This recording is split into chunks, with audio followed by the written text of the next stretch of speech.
எல்லாருக்கும் நமஸ்காரம். இன்னைக்கு தசகம் 32ல நம்ம 6லிருந்து 10 வரைக்கும் இருக்கக்கூடிய ஸ்லோகங்கள் பார்க்க போறோம். 5வது ஸ்லோகத்துல நம்ம என்ன பார்த்தோம் அப்படின்னாக்க, சத்தியவிரதன் பிரளய ஜலத்துல மூழ்கி இருந்த அந்த கடல்ல அவனால கரை சேர முடியாம 7 முனிவர்களோட கூட அந்த கடல்லையே சுழண்டு இருக்கான்.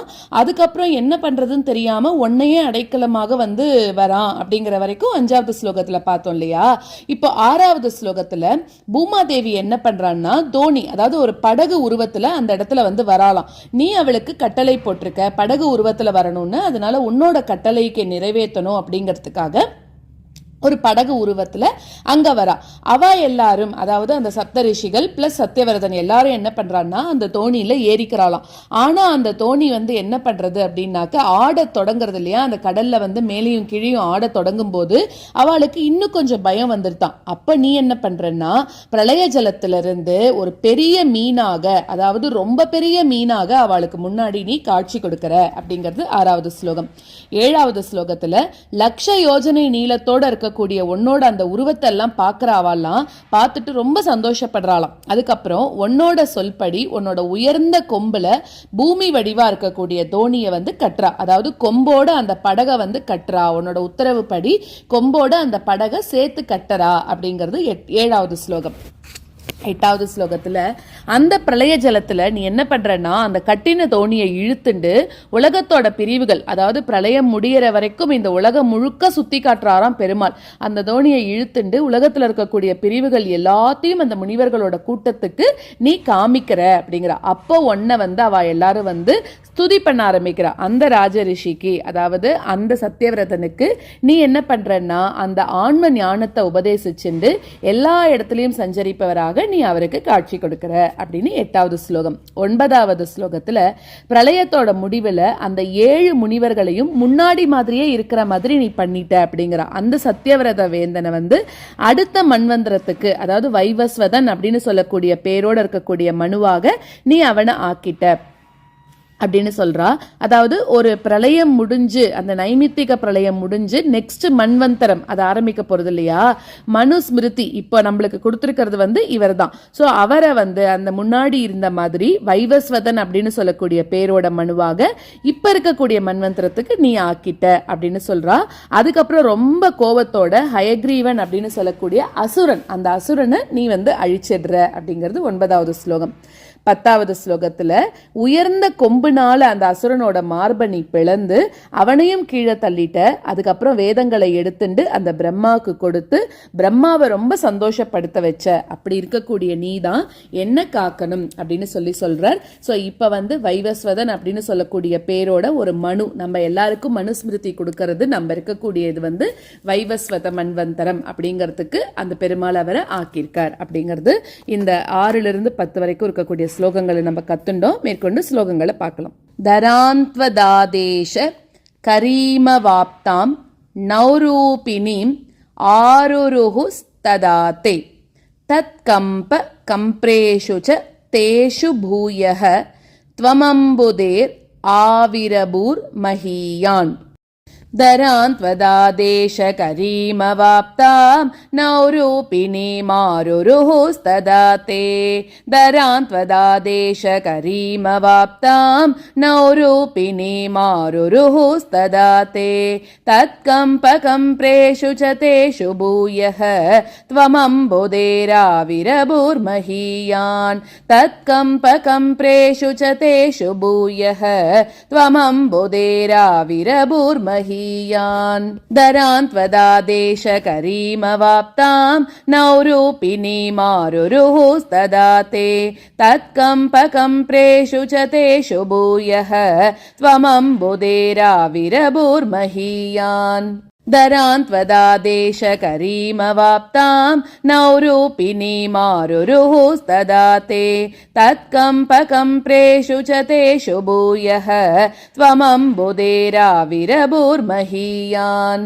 ஜஷாக்ருதிம் யோஜன லக்ஷதீர்காம் ததானமுச்சைஸ்தர தேஜசம் த்வம் நிரீக்ஷ்ய துஷ்டா முனயஸ்த்வதுக்யா त्वत्तुङ्गशृङ्गे तरणिं बबन्धुः जशाकृतिं योजनलक्षदीर्घां ददानमुच्चैस्तरतेजसं त्वां जशाकृतिं योजनलक्षदीर्घां ददानमुच्चैस्तरतेजसं त्वां निरीक्ष्य तुष्टा मुनयस्त्वदुक्त्या त्वत्तुङ्गशृङ्गे तरणिं बबन्धुः निरीक्ष्य तुष्टा मुनयस्त्वदुक्त्या त्वत्तुङ्गशृङ्गे तरणिं बबन्धुः जशाकृतिं योजनलक्षदीर्घां ददानमुच्चैस्तरतेजसं त्वां निरीक्ष्य तुष्टा मुनयस्त्वदुक्त्या त्वत्तुङ्गशृङ्गे तरणिं बबन्धुः जशाकृतिं योजनलक्षदीर्घां ददानमुच्चैस्तरतेजसं त्वां निरीक्ष्य तुष्टा मुनयस्त्वदुक्त्या त्वत्तुङ्गशृङ्गे तरणिं बबन्धुः आकृष्टनौको मुनिमण्डलाय प्रदर्शयन् विश्वजगत् विभागान् संस्तूयमानो नृवरेण तेन ज्ञानं परं चोपदिशन् आचारीः आकृष्टनौको मुनिमण्डलाय प्रदर्शयन् विश्वजगत् विभागान् आकृष्टनौको मुनिमण्डलाय प्रदर्शयन् विश्वजगत् विभागान् संस्तूयमानो नृवरेण तेन ज्ञानं परं चोपदिशन्नाचारीः संस्तूयमानो नृवरेण तेन ज्ञानं परं चोपदिशन्नाचारीः आकृष्टनौको मुनिमण्डलाय प्रदर्शयन् विश्वजगत् विभागान् संस्तूयमानो नृवरेण तेन ज्ञानं परं चोपदिशन्नाचारीः आकृष्टनौको मुनिमण्डलाय प्रदर्शयन् विश्वजगत् विभागान् संस्तूयमानो नृवरेण तेन ज्ञानं परं चोपदिशन्नाचारीः कल्पावधौ सप्तमुनीन् पुरोवत् प्रस्ताप्य सत्यव्रत भूमिपं तं वैवस्वताख्यं मनुमाददानः क्रोधादहयग्रीवम् अभिद्रुतोऽभूः कल्पावधौ सप्तमुनीन् पुरोवत् प्रस्ताप्य सत्यव्रतभूमिपं तं